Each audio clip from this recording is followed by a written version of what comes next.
¿Qué tal mi gente de Logrando Todo? Dios les bendiga. El día de hoy vamos a estar hablando de la persona más maravillosa que ha pisado este planeta, que fue Jesucristo. Vemos que Jesucristo vino aquí a este planeta a morir por cada uno de nosotros, por cada persona que está en este planeta. Bueno, vamos a hablar del Rey de Reyes y Señor de Señores. Tú sabes, hay algo que me gusta mucho de esta historia y es que tiene una semejanza al nacimiento de Moisés. Sí, Porque en ese entonces, cuando nació Moisés, el rey mandó a matar a todos los niños. O sea, ¿sabe? Lo mismo que pasa con el nacimiento de Jesús, que el rey también mandó a matar a todos los niños, es porque ya él sabía que venía un libertador. En el rey del tiempo de Moisés, él el sabía faraón. que venía un libertador que iba a sacar al pueblo de Dios de su tierra, que lo tenían en esclavizado. Sí, claro. Así es. Eso también podemos ver en el nacimiento de Jesús. Dice, viene un niño que va a crecer de esta tierra y se va a levantar y va a libertar a nuestro pueblo, que fue lo que aconteció. Y ya a través de eso viene fomentando el arrepentimiento y el perdón que nosotros recibimos de Dios. Si ustedes se fijan, antes en el Antiguo Testamento, para nosotros recibir el perdón de Dios, nosotros teníamos que sacrificar un animal. Pero ahora, al Cristo morir, entregar su vida en la cruz del Calvario, ya Él nos dio un acceso que es muy importante, y es que nosotros nos humillamos en la presencia del Señor, y nada más con humillarnos de la presencia del Señor en espíritu y en verdad, ya nosotros recibimos ese perdón tan maravilloso que nosotros antes no teníamos. Entonces ya volvió a haber una conexión entre el hombre y Dios, algo que se había desconectado, y ya nosotros tenemos esa facilidad de nosotros sentir la presencia del Señor gracias al Hijo unigénito de nuestro Señor y Padre, que es Dios. Entonces, yéndonos un poquito más adelante, vemos cuando nuestro Señor Jesucristo llegó al desierto. En el desierto Él duró 40 días y 40 noches. ¿Qué pasa? En esa parte Él tuvo hambre y se le apareció Satanás Tentándolo. Oye, como Satanás lo tienta. Satanás lo tienta como lo que él está pasando en el momento. Porque Claro, si te fijas, es por tu Ya, necesidad sí, que va a venir. ya ahí tiene hambre. Y entonces Satanás dice, espérate, ya él tiene hambre. Eso es como algo que yo puedo entrar. Pero lo que Satanás no se esperaba es que él es el Rey de Reyes y Sí, que no señor. necesita de lo que el Satanás le ofrezca. Porque ya él lo tiene todo. Exacto. Y por eso es lo mismo. Si tú y oye lo que le dice Satanás, si tú eres el Jesús, el que dice se convierte la piedra en pan. Y él también le quiso ofrecer algo que ya era de él. Él le quiso ofrecer los reinos de la tierra. Pero ¿cómo tú estás en un trabajo y tú le vas a querer ofrecer el Trabajo. dinero? No, ok, trabajo Al dueño de la empresa. Eso Eso es no algo. tiene, eso no tiene lógica. Entonces el enemigo estaba haciendo cosas como ilógicas, porque si tú te fijas, cuando él le dijo que convirtiera la piedra en pan, Jesús le dijo que no solamente de pan vivir el hombre. Sino de toda palabra que sale de la boca Exacto. de Dios. Pero en esa parte, cuando Él le dice, si tú te postras delante de mí, todos estos reinos yo te daré. Pero fue el Señor Jesucristo que creó todo eso. Entonces, en esa parte el Señor nos dio una enseñanza. Y es que nosotros no podemos llevarnos por lo primero que nosotros vemos. Por lo primero que nos muestren, por la primera oferta. ¿Por qué? Porque van a venir las pruebas. Y la prueba es para nosotros pasarla. Nosotros tenemos que pasar la prueba en 100, como el Señor Jesucristo lo hizo. Y yo le aseguro y le doy la garantía de que usted va a tener la victoria. Porque usted tiene a Jesús en primer lugar. Oye lo que pasa, que Jesús no era un hombre ciego. Porque los jóvenes de hoy en día se ciegan con cualquier cosa y se llenan los ojos o con cualquier cosa. Y por eso Oye, es que fracasa. exacto. Oye lo Así que es. Satanás le ofrece. Satanás le ofrece a Jesús lo que es de él, lo que ya era de él. Y le dice todo esto, nada más tiene que postrarme. Póstrate ante mí, te daré todo esto. Pero ya eso era de él. Y eso es lo mismo que Satanás hace con algunos jóvenes. Le ofrece lo que ya es de nosotros. Lo que de nosotros ella no lo ofrece, pero como nosotros estamos cegados y no conocemos de la palabra, entonces nosotros caemos. Lo que me motiva es que el Señor hizo lo que dice la Escritura. Dice la Escritura, resistir al diablo y él de vosotros huirá. O sea, el Señor resistió a todas las ofertas que Satanás le presentó. Y a él tener esa resistencia, ya Satanás tiene que huir, porque él dice, no, yo no puedo con este hombre. Este hombre está demasiado lleno de Dios. Exacto. Entonces, al Satanás dice, ya él tiene que venir con otra cosa preparada, porque si él no pudo con eso, él va a venir con algo más fuerte. Y si él viene con algo más fuerte, pues nosotros tenemos que meternos más en la chequina de Jehová, porque esto es por niveles. Esto es por niveles. Si tú pasaste un nivel, subiste un escalón, tú tienes que prepararte para subir el siguiente escalón. Y el siguiente escalón va a venir más fuerte que el primero. Entonces, por eso tenemos que tener la visión de Dios para nosotros saber en qué camino estamos caminando. Y para nosotros contrarrestar eso que el enemigo está haciendo con nosotros, debemos utilizar la palabra, porque si vemos en la historia, Jesús no le dijo cosas del mundo, ni le dijo cosas que no vinieran al caso, sino le habló de la palabra. La misma palabra. Claro, porque es que ya el enemigo conoce la palabra. Porque por ahí es que él te va a atacar. Exacto, ya el enemigo, tenemos que entender que Satanás no solo conoce, él vivió la palabra. Porque si te fijas, desde el principio ya Satanás estaba. Y ahí fue cuando Satanás fue desterrado, ya Satanás conoce todo lo que es lo bíblica y te va a venir con cualquier cosa para detenerte. Y con la misma palabra, si no tenemos del entendimiento y de la palabra de Dios, Satanás no puede confundir a nosotros. Así. O sea, nosotros tenemos que tener la palabra de Dios, estudiarla, porque con eso es que nosotros vamos a poder y vivirla. Resistir a Satanás. Porque la palabra, hay una serie de cosas que nosotros tenemos que aprender, que tenemos que tener el conocimiento para nosotros poder enfrentar a Satanás. Porque el Señor fue con la palabra que pudo enfrentar. Y yo creo que no es simplemente solamente saberte 2 o 3 versículos bíblicos, sino también implementarlo en tu día a día. No vivir con los versículos solamente para recordarlo en un instante determinado, sino vivir en esos versículos. Porque si el Señor te dice esfuérzate y sé valiente, tú tienes que esforzarte y ser valiente, no simplemente quedarte en tu cama o quedarte en la situación que tú estás esperando que pase algo, sino provocar. Bueno, yo estoy seguro de que por tú andar con una Biblia debajo del brazo, Satanás no te va a respetar por eso. Con tú simplemente ser cristiano, Satanás no te va a respetar por eso. Porque cualquiera anda con una Biblia bajo el brazo. Cualquiera dice que yo soy cristiano. Es que no, cualquiera tiene una vestimenta representativa, pero no cualquiera vive la palabra. No cualquiera tiene un testimonio digno delante de la presencia del Señor. Satanás sabe quién es un hombre y quién es una mujer de Dios. Claro, Satanás sabe a quién va a atacar y a quién no. Satanás ya conoce el corazón de la persona, qué es lo que tiene. Él sabe quién tiene esto y quién no tiene esto. Exacto, ya él sabe quién es que está dispuesto y quién no, quién es que está jugando dentro de la iglesia, quién está en lo malo. Ya Satanás sabe todo eso. Por eso Satanás no ataca a cualquier gente. Satanás sabe cuáles son los escogidos y los elegidos de Dios. Ya ahora, nosotros tenemos que saber en qué pie nosotros estamos parados. Exacto. Porque Dios no puede ser burlado. Porque cuando lo dice la Escritura. Satanás cuando ataca a alguien, Satanás ahora mismo tiene un ataque fuertemente directo hacia los jóvenes. Satanás ya sabe, cuando Satanás ataca a una persona, a un joven, es porque sabe que de ese joven se va a levantar algo grande. Que si te fijas, vamos a la historia de Jesús. Cuando el rey en ese entonces mandó a matar a todos los niños, es porque él sabía que se iba a levantar algo grande. Y por eso él mandó a matar a todo eso. Sucede lo mismo también en el tiempo de Moisés, que mandó, dice, se va a levantar alguien grande. Eso mismo le teme Satanás, que se levante un profeta, de como en aquellos tiempos, que uno de esos grandes profetas en estos tiempos.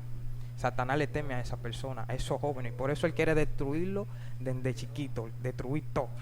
Pero sabe que hay algo que es más grande que Satanás, que Dios, que cuando Dios sabe, Dios protege. Exacto. Cuando es una profecía que aunque Satanás venga a querer detenerla, ya se tiene que cumplir. Pero también nosotros de que no, porque profecía, si ya Dios te profetizó algo y tú dices no, que profecía, no, hay que también seguir los caminos de Dios. No es de que yo voy a estar de que así, no, Dios me profetizó, no, hay que seguir para que las cosas se puedan cumplir a su tiempo. Bueno, entrando en el tema donde cuando Jesús posó en la casa de Zaqueo, vemos como Zaqueo era un cobrador de impuestos, un prestamista, Entonces, ¿quién quiere un prestamista en su casa? Díganme, ¿quién quiere juntarse con un prestamista? Si tú le debes un prestamista, tú lo que vas a hacer es que va a doblar la calle, tú te vas a ir de ahí. Exacto. Y Claro. vemos como Jesús le dijo, es necesario que yo pose hoy en tu casa. ¿Por qué? Porque Jesús vio la necesidad que Zaqueo tenía, porque Zaqueo, aún teniendo todo el dinero y todo lo que tenía, él estaba buscando a Jesús. ¿Por qué? Porque él sabía que él necesitaba algo que no era material, sino que era algo que a simple vista no se podía ver. Vemos como Zaqueo se subió en un árbol donde había tantas personas que no se atrevieron a hacer eso para ver a Jesús. Entonces eso fue lo que llamó la atención del Señor, de que él ve la actitud de Zaqueo. No era porque él se subiera en el árbol, sino ver la actitud El de él interés. buscarle. Oye, hay algo que el ser humano tiene, que tiene que ser llenado por la sangre de Cristo. Cuando tú eres lleno de Cristo, del agua que corre en oye, Saqueo lo tenía todo. Si tú ves un hombre, dices, wow, un hombre dinerado, tenía todo. Pero hay algo que el dinero no llena, que es donde habita Dios, es algo que no se puede llenar solamente con dinero. Ese vacío no se Ese era llena. un vacío inmenso que ya Saqueo y dice, yo necesito de Dios. Y ahí es donde viene el arrepentimiento. Que dice el hombre, dice, yo necesito que él more en mi casa y se sube porque yo tengo que ver al maestro, al que hace milagros, tengo que ver. Y ya Dios, Jesús, fue allá y ya sabía que él estaba ahí. Y le dice, es necesario que yo more en tu casa. Y algo que me llama la atención de eso es que Jesús no tuvo distinción de persona en ningún caso. Vemos como él fue donde Zaqueo, a la casa de Zaqueo, a habitar. Vemos eso. Oye, Bueno, en esa parte, tomándolo ahí, ya que mencionaste la parte de los milagros, es que Jesús era tan humilde, pero tan humilde, que cuando Jesús hacía un milagro, él le decía que no se lo digan a nadie, como que no lo publiquen, que eso se quedó ahí. Sí. Pero si tú te fijas, eso era lo primero que hacían. La gente no podía aguantar esa emoción. Y lo primero que hacían era publicarlo, decir la maravilla que el Señor hizo en su vida, los milagros. Pero el Señor nos dio una enseñanza con eso. ¿Y cuál fue la enseñanza? De que nosotros no tenemos que salir al alarde, de promocionar, de publicarlo, de que yo hice milagros, yo hice esto, yo hice lo otro. ¿Por qué? Porque Jesús es que se encarga de promocionarte a ti. Va a llegar un momento de que sin tú tener que publicarlo, tú vas a salir en todos los lugares. Porque Jesús, ¿cómo él lo tuvo esa multitud? Porque ellos mismos comenzaron a publicar de lo que Jesús hacía. Y ahora O sea, Jesús no lo era mandó porque a se ellos. anunciaba. Jesús no lo mandó. no mandó y como O sea, eso vino solo. Pero hoy en día nosotros estamos haciendo lo contrario. Pagando publicidad. estamos publicidad, Exacto. ya estamos Que abriéndonos oye, puertas. Diciendo, mira, ponme aquí, yo predico. Yo hago milagros. Ya somos nosotros que lo hacemos, no es Jesús. oye, Muy fuerte eso. es que el que tiene de Dios busca de Dios, pero el que no tiene ya vuelve el evangelio, ya no ve como un evangelio como en aquellos tiempos, sino lo está viendo como más un negocio. Un Por negocio, eso tú ves sí. que di que no, publicándome di que en esto y redes, que esto, tal predicador, di que para conseguirme invitaciones. Si tú supieras que la mejor cosa que habla más de ti es cuando viene y tú haces un milagro y tú no hablas ni lo publicas y viene el otro y te dice, hey, mira, fulano hizo tal y tal milagro, ese yo lo quiero en mi iglesia. Bueno, Esa es la mejor promoción. La mejor. vemos, hay casos que se dan que ellos van a actividades y no tienen ni permiso de su congregación ni de su pastor para ir a hacer actividades. Exacto. Se van sin permiso. Entonces, supuestamente están operando bajo la voluntad de Dios, donde Dios no habita en la desobediencia ni el Exacto. desorden. Ya ahí en ese caso podemos ver un acto de desobediencia, porque si yo salgo a una congregación que no es la mía y me tuvo una invitación, ya yo tengo que avisarle con tiempo a mi pastor, mira, me invitaron a una iglesia, tengo que ir a tal lugar, dígame, puedo. Y dependiendo el permiso del pastor, es que yo puedo, si ya el pastor viene decidiendo si sí o no, porque por eso ese mismo se le llama pastor, ya él no Claro. conoce y Es un ese- representante. y es el que nos guía el camino, y él es el que dice, mira, ya tú estás listo para salir de la iglesia, para tú expandir tu evangelio, pero si tú no estás listo y estás en pecado, imagínate que tú te mal dentro de tu congregación y no confirme una invitación con el pastor, tú lo que vas a transmitir lo que tienes. Eh, de todo eso que nosotros mencionamos aquí en este tiempo de estudio, en conclusión, es que nosotros tenemos que alcanzar la humildad. Eso fue la enseñanza que Jesús Exacto. estableció a este mundo. Siempre fue humilde. La humildad, cambiar, ser bajo perfil, caminar en la presencia del Señor, hacer el ejemplo con los humanos, con las personas que nos rodean. Eso habla bien de una persona. Y sobre todo, lo más importante, lo más poderoso que un cristiano puede representar aquí en la tierra es el testimonio. Ahora una pregunta, mi hermano Neuri, quiero hacerte, quiero que me diga con tu palabra, ¿cuál fue de todos los milagros que hizo Jesús, cuál fue el que más te gustó, el que más te impactó?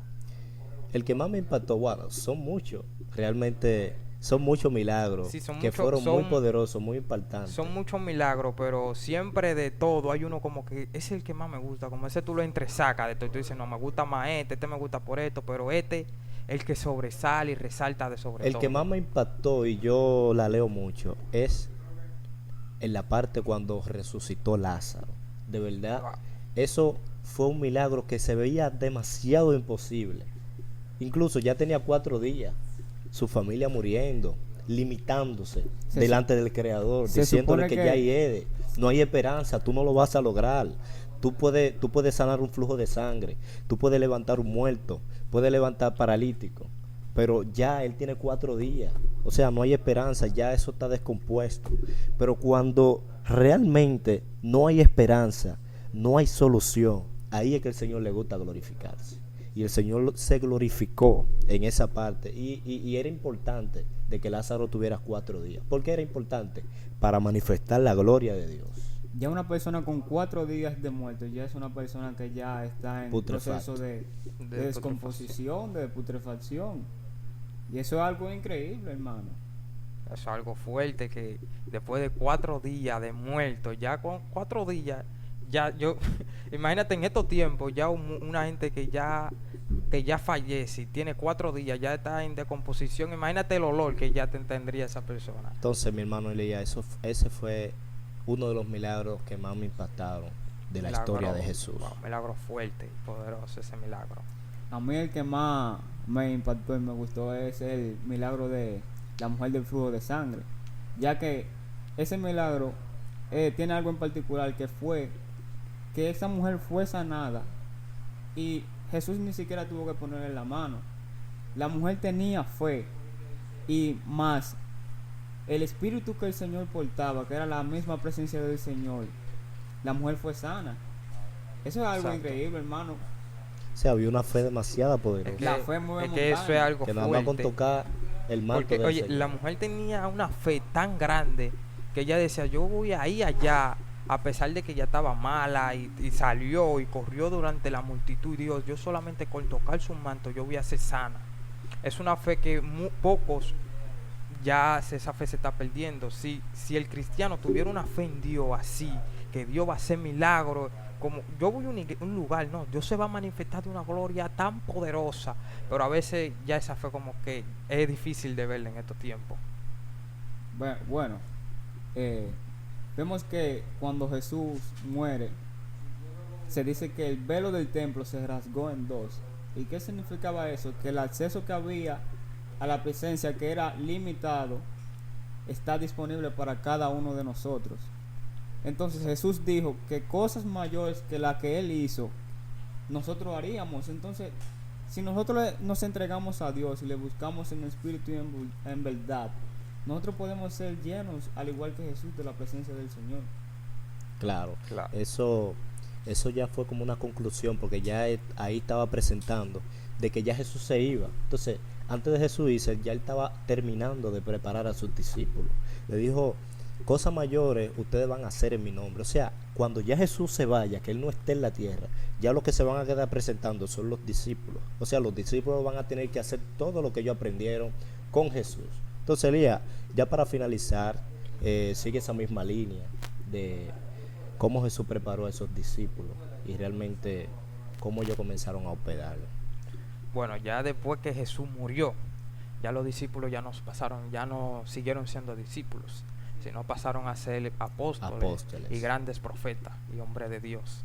Que eso es lo que tenemos que entender, que no siempre nuestro pastor va a estar en nuestro lado, que eso viene siendo como el pastor de nosotros, el que nos pastorea. Ya cuando lleguemos a un tiempo, a algo determinado, ya el pastor ya no va a estar no va a estar con nosotros, Claro. sino ya nosotros tenemos que convertirnos en profetas, en pastores y en ministros. en ministros, en adoradores, en grandes cantantes para Cristo y del Señor. Que cuando, y no solamente eso, sino buscar a Dios y el reino de Dios y su justicia, para que todas las cosas sean añadidas. Todo lo demás vendrá. Y que no. Oye, nosotros ponemos a veces cosas que no son tan de importancia. Y nos desesperamos también. Exacto, ahí ponemos cosas que no son de tan gran importancia y la ponemos primero que Cristo. Pero cuando aprendamos a poner a Cristo por encima de sobre toda la cosa, no que esto, todo, oye, Cristo, no, porque tú eres de Cristo. Sin Cristo no hay vida, sin Cristo no hay gozo, sin Cristo no hay nada.